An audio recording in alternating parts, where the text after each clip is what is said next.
ఆఖరకు తద్వారా జనం కన్ఫ్యూజ్ అయ్యి ఏదో ఒక రూపంలో మాకు బెనిఫిట్ జరుగుతుంది, వాళ్ళకి బెనిఫిట్ జరుగుతుందేమనే ఆశ.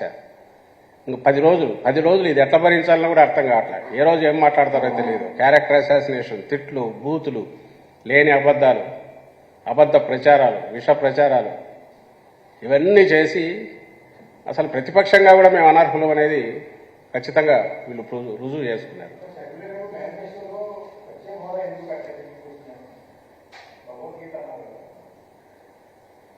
అది ఒక పార్టీనా? ఆ కాంగ్రెస్ పార్టీ ఒక పార్టీనా? అది అసలు ఇక్కడ దానికి ఉనికి ఉందా? ఆమె షర్మిలమ్మ అసలు ఎక్కడి నుంచి ప్రత్యక్షమయ్యారు? తెలంగాణలో ఉండి అన్నాళ్ళు 2 ఏళ్ళు 3 ఏళ్ళు ఉన్నట్టుండి మాయమైనారే, అక్కడ ఎవరికి సంజాయిషి ఇవ్వకుండా ఆమె ఇక్కడికి రావడం ఏంది? ఇక్కడ ఉన్నట్టుండి ప్రత్యక్షమై అడ్డమైన క్వశ్చన్లు ఆమె వేయడం ఏంది? ఆమెకు ఏం లోకల్ స్టాండ్, ఏం అర్హత ఉంది ఇక్కడ నిలబడి మాట్లాడ? ఆ పార్టీకి ఉందా? ఆ పార్టీకి ఉంది, ఎత్తిపోయిన పార్టీ ఆమెకుందా?